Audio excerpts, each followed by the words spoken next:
You're on the air with Florenza, your podcast destination for authentic conversations with a twist. So, grab your favorite drink, get comfy, and join me on this unique literary journey. Cheers! Cadwell Turnbull is the author of The Lesson. His short fiction has appeared in The Verge, Lightspeed, Nightmare, Asimov's science fiction, and several anthologies, including the Best American Science Fiction and Fantasy 2018 and the year's Best Science Fiction and Fantasy 2019. His first novel, The Lesson, was the winner of the 2020 Newcomb Institute Literary Award in the debut category. The novel was also shortlisted for the VCU Cadwell Award and long-listed for the Massachusetts Book Award. Turnbull lives in Raleigh and teaches at North Carolina State University. Please join me in welcoming Cadwell to the show. Thank you, Cadwell, for joining me on the air with Florenza. I am so excited to have this opportunity to interview you, to talk about your two amazing books. As I told you while we were off air, that I absolutely enjoyed reading them both. And it took me a minute to find the second copy because my husband had it on his side of the bed, and that joker is not a reader. So let me tell you, that's impressive. Before we get started, as is my tradition, I would like to toast to a fantastic show. And I am drinking a little Menage a Trois Dose, which is a sweet red blend. And you have in your glass. It's a red blend too. It's jam jar. It's pretty sweet. Okay, well, Jam jar. cheers to a Cheers. shot. Yes, that is so good. Now, I read your bio before we came on the air, but I would just like for you to tell the listeners a little bit about who you are and what inspired you to begin this fantastic series, and why was it important for you to write them now? Okay. So, well, I'm Cadwell, and I consider myself a speculative fiction writer. So I write science fiction, fantasy, horror, slipstream. So basically all of the weird stuff. My work tends to have a little bit of a literary bent. The inspiration for the trilogy was Buffy the Vampire Slayer. I was a huge fan of it when I was a Okay. kid. I'm still a huge fan, and I started reading a lot of urban fantasy books, and I was thinking, this is a genre I seem to love. It would be interesting if I tried to write within the genre, and this trilogy came out of it. I mean, it's doing a lot of things that are not of the genre, but it's Uh-huh. definitely inspired by the urban fantasy genre. And then I tend to talk about the trilogy as being Buffy the Vampire Slayer meets The Wire because of its Mm. large cast and its political orientation, and it's about like people and place and the interconnectivity of different storylines. And so yeah, I feel like it's like a meeting place of multiple genres. Nice. What makes this series so important for readers to dive into right now? What is that thing that you want them to walk away with after reading the books? I think the big thing that the story is about is collective action. It's people getting together to kind of create space and safety for themselves in a world that's rapidly changing and that's often against them. And they use solidarity to do that. So they're starting businesses together. They're creating intentional communities. They're collaborating, and I think like the more that we can bring together different people and their skills to work together in a single environment, the more secure we are as people. And I think that it's a useful and powerful tool for dealing with oppression and for creating security. Nice. Now, do you come from a close-knit family to where those are some of the things that you saw play out in your own inner circle, or these things that were missing, and you're like, you know what, in my fictional world, this is what I'm going to have. I would say yes. I think that my family was very close. Both my like immediate family and my extended family. We were very close. You know, we had our big Thanksgiving dinners. You know, I mean, like a lot of black families are the same Uh-huh. in a lot of ways. And I grew up in the Caribbean, but you know, we had our turkey and our mac and cheese, and you know, we would come together on holidays. We would come together on weekends sometimes and just kind of hang out. And so, yeah, I feel like that part is really important to me. I think it's also because I come from a small place. Like I grew up on St. Thomas in the Virgin Islands. It's 38 square miles. It's not very big. You know, you Uh-huh. can kind of get from one end of the island to the other within an hour.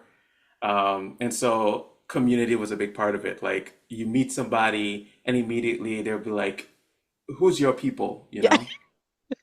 Or they'll be able to just tell you who your people are. Sometimes you'd be surprised by how much they know. And so that aspect I think informs some of the work for sure. Now, from No Gods, No Monsters, we're talking about Thanksgiving. Who would be the character that would show up for Thanksgiving at your family's gathering and just cause the most drama? Cause the most drama. Oh, okay. Let me think. Let me think. I think that maybe it's Rebecca. Mm, There's a character, Rebecca Vasquez. She's kind of like, um, you know, if you know about the book, there's a wolf pack that's central to the book, a werewolf pack, uh-huh. and she's like the mother of the werewolf pack. She's the leader of the werewolf pack. But you know, throughout her life, she's kind of been a bit of a mess.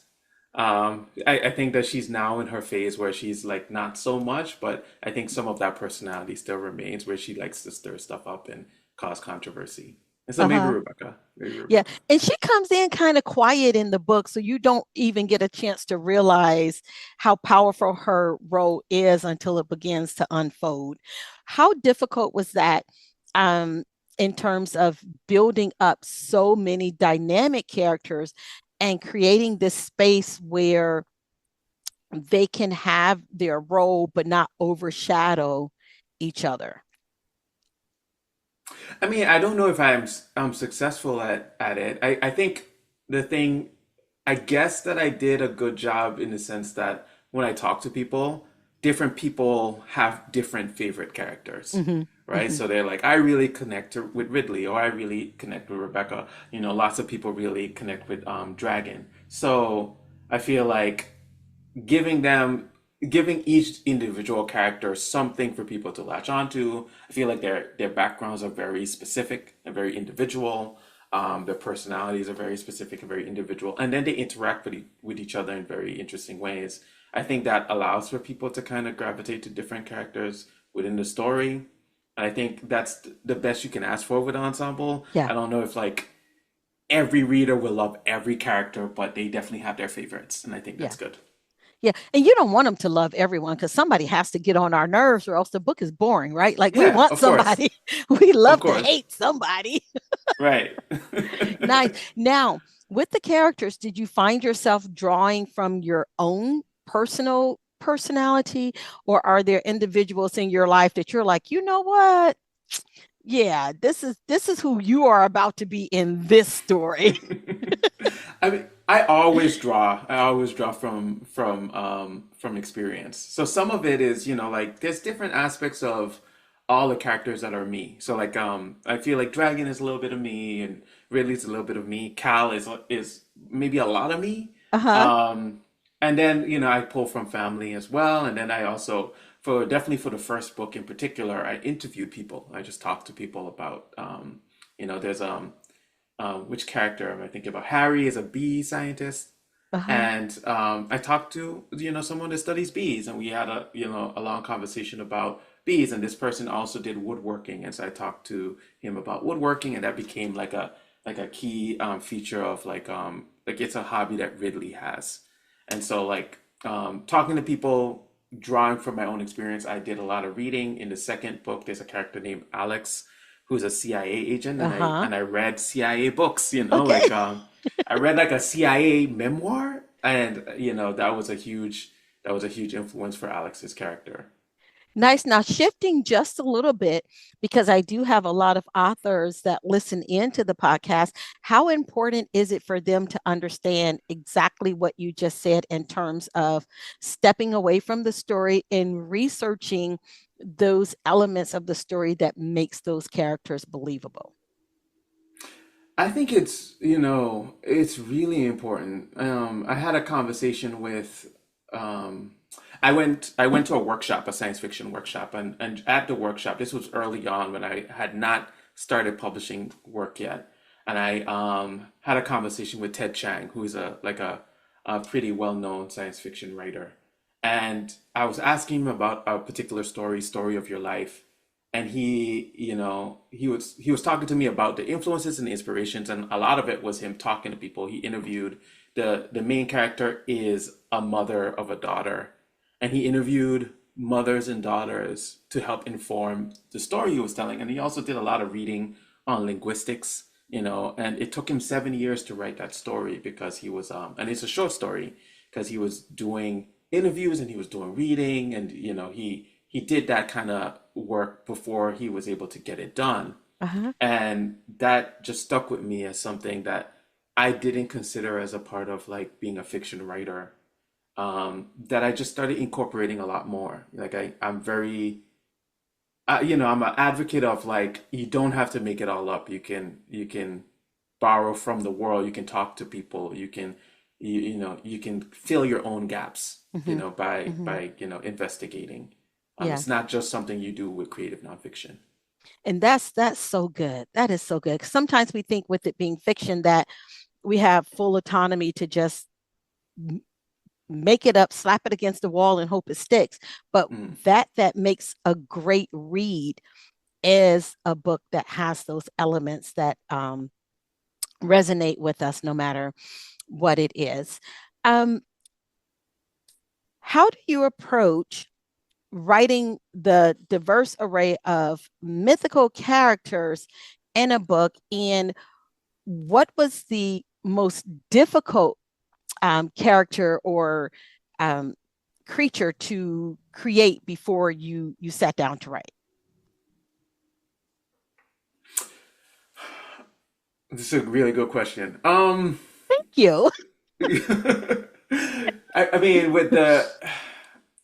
I think I borrowed a lot from popular folklore with a lot of these characters. So there's werewolves, and I mean, my werewolves aren't the same as other werewolves, but they're very similar. Like I was very inspired by watching a lot of werewolves on TV and reading about werewolves in books.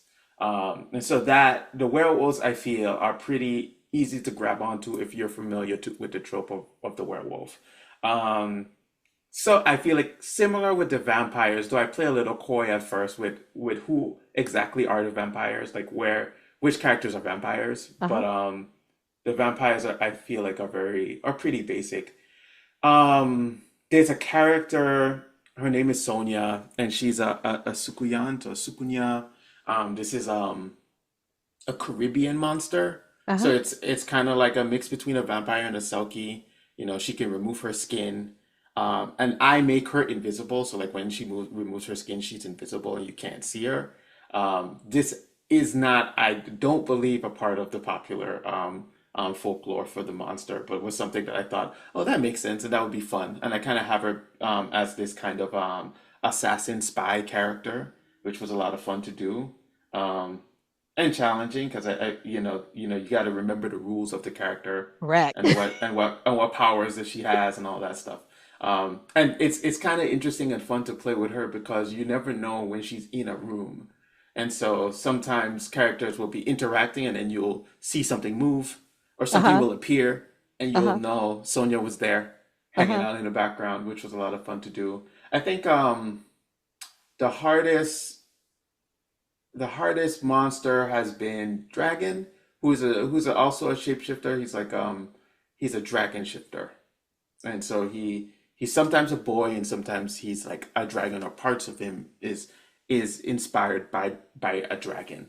And that is interesting because his magic how he shifts isn't exactly the same as the way the other people shift, and he kind of grows and changes in size, and he's on one hand he's like really like lovable and really sweet, but he's also like extremely dangerous, and so Uh-huh. creating that, balancing those aspects of his like his personality or his psyche, I think was really challenging. Do you find young writers or writers just coming into this genre that they reach out to you to tell you how inspired they are with what you've done for the genre? I mean, occasionally, yeah, I do. Sometimes I'll get an email that's just really kind, or someone will reach out to me over social media and they'll say something like that. And it Uh-huh. always blows me away because I feel like I'm deeply influenced by other people. And so it's like it's wild to imagine that authors coming up are reading what I'm doing, which I think is really weird and idiosyncratic, and taking something from it and incorporating it into their own stuff, or just seeing something in my stuff that's also in their stuff, right? I feel Uh-huh. like that having that commonality is like, ah, oh, I really want to work on multi-perspectives narratives, and I'm like, oh, that's really cool because I kind of felt alone in that, Yeah. and it was kind of, it's been really nice to get other writers reach out and talk about that in particular. Have you had one of your, I don't want to say heroes, but an author that you looked up to, know that you looked up to them in this genre, they reach back to say, man, Cadwell, what you did when you wrote blah blah blah was amazing. Yeah, I have a few. There was I don't know what caused it to happen, but I was talking about No Gods, No Monsters on Twitter. This Mm-hmm. was back before Twitter became X. Thanks. Uh-huh. And an author that I've read one of her novels and a few of her short stories, and I really just loved her work. Rebecca Roanhorse. She reached out and she was like, I would like to read this book. Could you please send it to me? And I did. And Uh-huh. and then she left this really wonderful, really kind review on Goodreads for the book. P. Jelly Clark is also a writer I really admire. And he's, he just sometimes just goes out of his way to just say nice things about the book. Uh-huh. And I just really appreciate that. Not exactly your question, but No, that was okay. there was a short story I wrote. This was that got published earlier in my career. Loneliness is in Your Blood, and it was selected by N.K. Jemisin for an anthology, the best American science fiction and fantasy. And I was just blown away by that because I just deeply adore her work, Uh-huh. and she's incredible. So to be recognized in that way just meant a whole lot to me, and yeah, like it's just always amazing when your heroes like notice Yes. you that you're doing something, and they're like, oh, I vibe with that. I really like that. Nice. Now, do you give yourself permission to celebrate those moments, or are you the type that you just brush it off really quickly and go, okay, okay, okay, on to the next? I'm an anxious person, so like sometimes when good things happen, I immediately get anxious about it. And I feel like it's been a journey for me. I feel like only recently have I been able to kind of like, you can enjoy that and then just enjoy it. Where before I'd be like, you could enjoy that, and I would just wrestle with my own like anxiety about like, well, Mhm. this is good, but this could go bad, or this other thing could happen. And I think I've just kind of settled into like, it's kind of a roller coaster ride, Yeah. and you should celebrate the wins because when it goes down, it's you need to be balanced by that, right? You need to Yes. have know that things get better, Yeah. and so you need to acknowledge when things are good, so that when things are bad, you know that good could come again. And I think that is, I think the best way I've been able to approach just being able to be excited about these kinds of stuff. What was the most unexpected award that you won for either of the titles that you've written? Um, and what was that like when you saw the award? So, I mean, I've been let me see how I'm gonna answer this question. Okay, so I got the Lambda it's the LGBTQ award for science fiction and fantasy for No Gods No Monsters because I have a lot of it's a diverse set of characters. A lot of them are queer. And so I got that award. It blew me away. Because it was something that I was deeply concerned about. I was writing, um, I was kind of taking a risk and a challenge to myself writing about different kinds of experiences that are not mine. Hmm. And so that was kind of that was amazing, but also gave me a lot of anxiety. I was like, oh my God, like I mean, I did my best, thank you.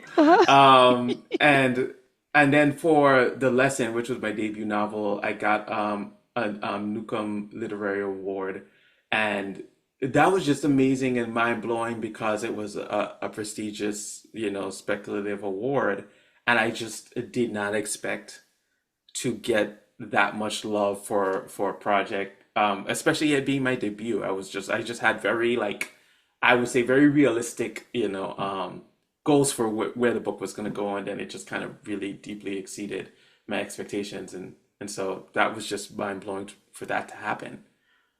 Yeah, and every time I'm like the any of the books are shortlisted or long listed or a Uh-huh. finalist for any award, I'm just like extremely happy to be there. I don't even need to win. Like I'm just like, oh wow, like it's Yes. it's good to be among Uh-huh. these people. And it's often I'm among people that I deeply admire, and so yeah, those have all been great. I'll say one more. I just recently The Lesson, the debut novel, got selected as a great reads for my territory in the Uh-huh. U.S. Virgin Islands, and that was I think that it might be my favorite just because of being recognized from home, right?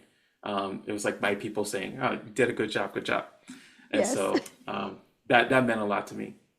What is it like returning home now being a published author to the degree that you are? Do you find that there are those that are like, ah, yeah, it's just Catwell. Go ahead over there, boy. I remember you when you were blah, blah, blah. It's And pretty much that. That's mostly it. That's like 99.9% of the experience. so that's where you go to get grounded. Yeah, yeah, yeah. Yeah, they don't really care. They're just I mean, I'm saying that, but it's been every once in a while they'll be like, no, but seriously, we're proud of you. You know, nice. you get that, and I think that's wonderful. Nice. What was it like for you when you first published and your family heard that this was something that you had done? Were they like with you in the process, or were you like you just look like someone to me that would be a quiet writer that you're just over here, in the lab and you're creating, and when someone knocks, everything gets pushed under a stack of something so no one knows what you're doing? You What was got me that great right. reveal like for you?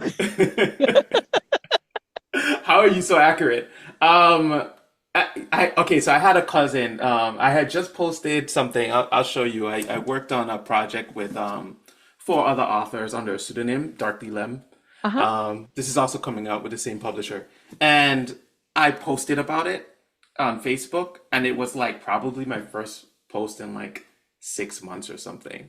Mhm. And one of my cousins posted like she reshared it and she was like, I know when Cat was quiet on here that he's doing something.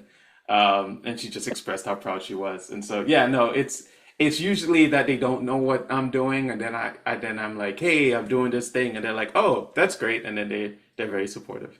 Nice. Yeah. What does success look like to you in terms of your life as an author?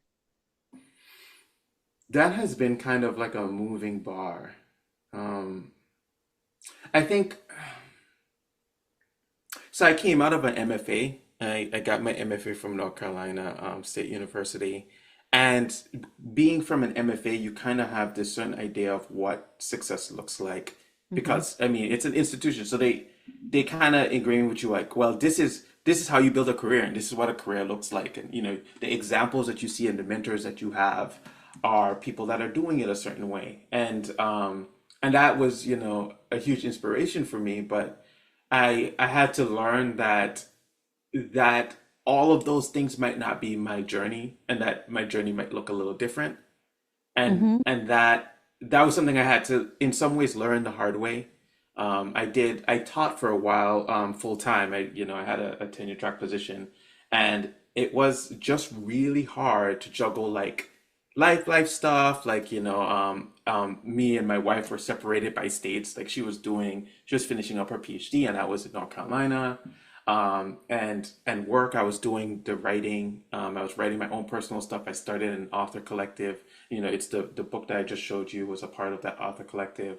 And then I was teaching and mentoring and doing all of this stuff. And then I was doing all of the book stuff and the touring and Woo! at a I certain got point, it just, tired. right, exactly. It just, at a certain point, I just hit a wall. And I was like, oh, there is an upper limit to what you can do. And you have to take care of yourself, and you have to think about, like, well, what can I feasibly do well?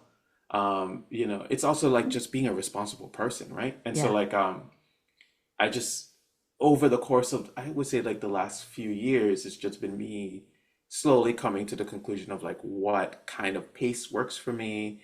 And so I teach now, but I teach for like small intensive periods. I will teach a workshop Mm-hmm. for a week. I just did Clarion West, which is a science fiction workshop that I did when I was up and coming.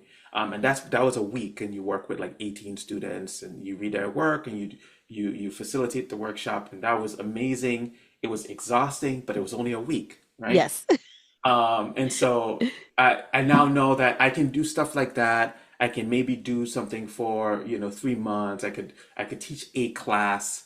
Um, and I really do enjoy teaching and mentoring, but it's something that I can't do Hmm. all the time, full time, while trying to do the writing stuff and keep up with the writing stuff that I have to keep up with. And that has been a huge relief, because now I have space to kind of Hmm. not just work, but be a person, which I Yes. feel like I had lost for a little bit. Yeah. What are one to three things that you do that are self-care for Cadwell? I mean, I'm super boring. I With things that I what you do. just told me, boredom is the last word that I expected to hear. I mean, this is one of the things that I came back to after, like, making some of these decisions, is like allowing myself to be kind of bored or boring. And Uh-huh. so, like, some of the things I really like to do is, like, I now take walks. I take long walks.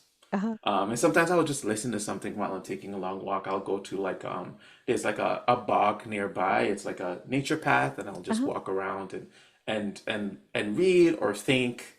Um, um, what I really like to do, one of my favorite things to do, is, like, in the afternoon on a random day, go to the movies and watch a movie. Oh, Um, nice. yeah. And I mean, I really love movies, and for a long time, I just stopped watching movies. Some of it was the pandemic. I just feel Hmm. like everyone's attention spans shrunk. I couldn't sit for a whole 2 hours for a while. But now I just really like getting out of the house just to do that. I for a while I was playing music, and I fell off of it, and I want to get back into it. I have like a electronic xylophone. Uh-huh. When I was in high school, I played the xylophone in a marching band. And so I've gotten back into that, and I fell off, and now I want to get back into that again. And then sometimes I do some sketching and drawing and stuff like that. So those are the things I do just to, for self-care. Nice. Now, two of the books in the series are published. Is there a book three coming up? And if so, give us a little bit about it.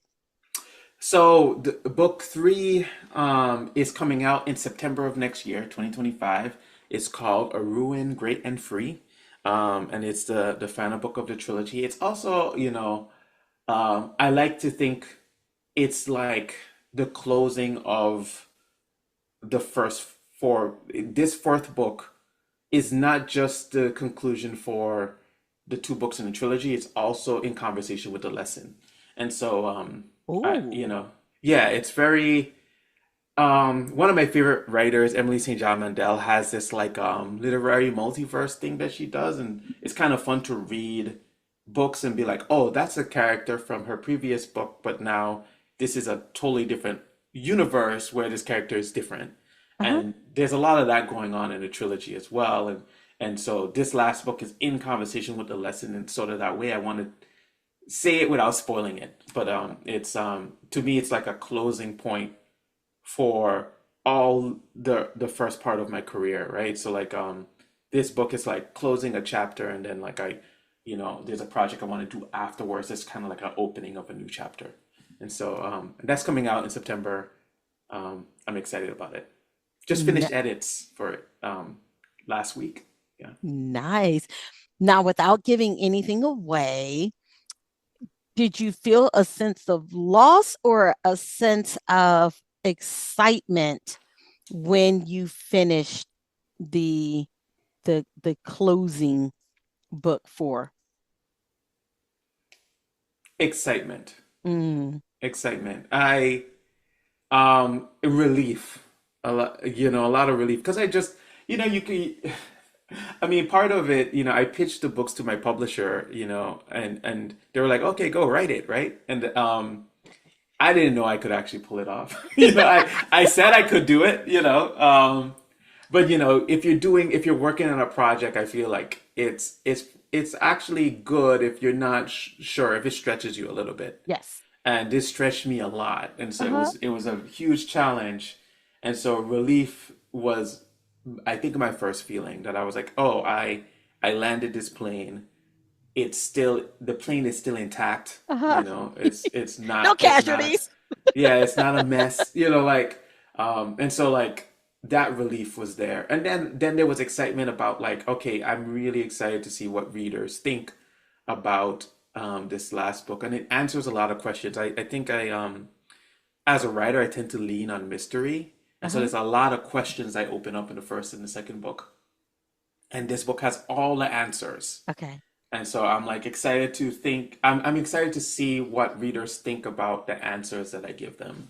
And so that excitement is there. And then I'm excited to work on something that's not the trilogy, Yeah. like which, I've been working on it for like 6 years. Okay. So so it's gonna be good to kind of like close that and work on something else.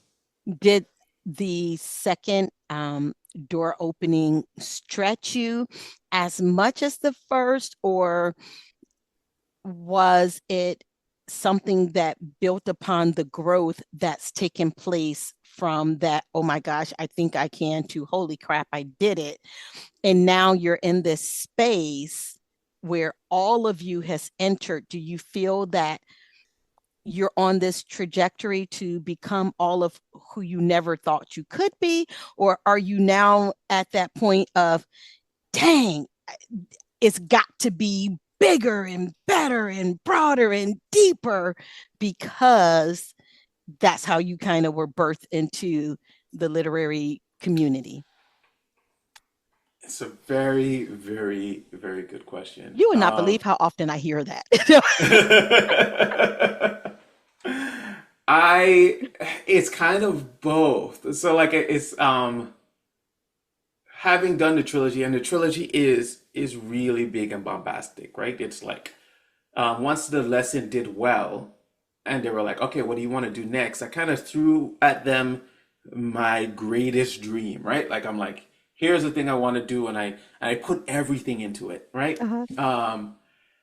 And it was deeply challenging. I regretted it many times as I was doing it, but ultimately pretty rewarding now that I'm on this other side. What I'm looking forward to is kind of like going small again, and focusing on craft, on character, and like Mm, deep character study and that kind of stuff, because this is like a mosaic narrative. It's big. I want to do something that's a lot more focused, single POV, like stuff that I haven't done yet or before at that length. And part of that is because I'm also, you know having gone through this journey of like figuring out what kind of writer I should be, what kind of author, what my career will look like, yes. or should look like for me and not anybody else, has been kind of like accepting my enoughness, where I feel like some of the projects that I was doing before was to prove that I could do it. Mm-hmm. I think that now the projects that I want to do moving forward are to enjoy doing it, right? Nice. To just be in it, which I think is a different motivator than like, oh, I promise. It's more, I'm interested here. This is where my heart or my mind is leading me. Mm-hmm. So yeah, I feel like that's where I want to be. I feel very good about that, and I feel very excited about it.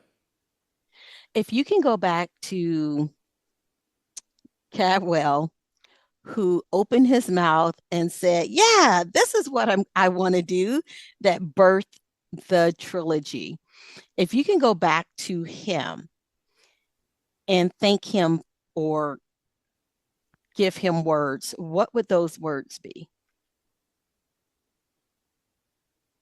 Oh, I mean, I would definitely tell him to take care of yourself. Like it's and Mm, to trust yourself. I feel like, doubt is a big part of this. And sometimes you're doubting yourself and you don't even know that you're doubting yourself. Like it's in the actions that you're making. Things happen really fast. Like I think that one of the things that the MFA prepared me for um, was failure. Like I feel like I was very well prepared for things not going well, and to keep up to keep up the work and keep up the craft, right? mm-hmm. Um, and I expected that, and I think that the thing that surprised me was success, and it was challenging. And I didn't know what to do with it. I didn't know how to respond to it, and then I made decisions out of the anxiety. Well, it kind of felt like, and I don't know if this is the right analogy, but it kind of felt like you're gambling. Like it Yeah. felt like well, you're using up a lot of your good luck right now, so you might as well say yes to these five things Uh-huh. so that, when things turn, you have something to lean back on. And no part of that, was I thinking about like, well, is that good for you though? Like, is that a thing that you can handle? Is that taking care of yourself, that kind of thing? And I feel like if I trusted myself more, I would be able to answer those questions better. And then also just trusting that, things will work out. Like, I spent a lot of that time as good things were happening, worried. I was just worrying a Mm-hmm. lot. And I Mm-hmm. think that I would I don't know if he would listen, but I would tell him, it's okay to trust yourself, and you don't have to worry. Like it's what's going to happen is going to happen whether or not you're worried about it or not. Yeah. And so better to enjoy this part so that when hard things come, you can pivot, right? Because you have that balance. So yeah, that's what I tell them. Nice. Where are the listeners able to engage with you and to become your virtual cousins? In the Black community, we talked about that earlier. Everybody's our cousin. So where are the listeners? Everybody, Right. everybody is your cousin. Yep, yep. Um, I think I hang out the most now on Instagram. Okay. Instagram is my favorite platform now. I used to be on Twitter a lot. Facebook, I feel like I keep talking about anxiety. Facebook gives me a little bit of anxiety because it's Facebook is the place where everyone I've ever met is located, right? Like Yes. it's like my high school friends, my elementary school The neighbor classmates, next to your my grandmother. neighbor next to my grandmother. Like it's so like I tend to not be on Facebook that much, and when I do, I share big news on Facebook, and then I wish people happy birthday and stuff like that on Uh-huh. Facebook. Uh-huh. But it's now because Twitter is whatever it is now. Yeah. It's It's Instagram. different. Yeah. Yeah, it's different. It's Instagram now. Yes, awesome. Now we've come to the part of our show that I have titled One for the Road. Don't judge me. Okay. No, I know as we sip because that was good. Mm. So essentially, it's this or that question. So I give you two things and you choose one. Okay. Now, would you rather have a talking cat who gives questionable life advice or a dog who solves mysteries? I love your face.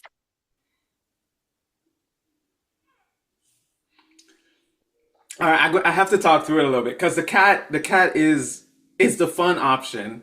Like I just think that would just be entertaining as hell. Um, the dog though, I'm gonna go with the cat. I'm gonna go with the Okay. cat. The cat that gives questions because I cannot listen to the advice, but it'll be great to hear it. Just to hear what it's saying. Would you Yeah, prefer to swim with mermaids or fly with dragons for a day? fly with dragons. Yeah, I figured that one. Would you rather have a library that automatically updates with every book ever written, or a cozy reading nook that transports you to the setting of every story you've ever read? The Nook. Wouldn't The that be Nook. great? That would be great. That would be great. The first one's cool, but like I feel like it's too much pressure. Like Yeah, and you yeah, have to like read all those books. The Nook, because then you can just you can read a great fantasy book in the fantasy setting. You can in just the be in like a setting. tower overlooking the landscape of the setting as you're reading the book. That sounds fantastic to Doesn't that me. sound great? Yeah, Yeah. you can use that in something because I feel like you could. Okay. Coffee brewed by a wise old wizard or tea served by a cheeky fairy? I'm not a huge coffee person, so it would be tea for that reason, but the cheeky fairy also sounds great. Okay. So tea. In our last one, would you rather explore an underwater city or a floating island in the sky? I feel like this is a trend. Floating island in the sky. Yeah, yeah, I would just Yeah. rather be up. Well, Yeah, me listen, too. this was so good. Thank you so much for joining us. And I do Thank you hope for having me. that you come back after the next book in this series. I would love to read it and talk to you some more about it and get some inside scoop on some of those closures that take place. I would love it. Thank you. Thank you so much for having me. And this wraps up another episode of On the Air with Florenza. You may follow me on all social media platforms under Florenza Lee or via my website at florenza.org. Until next time, cheers.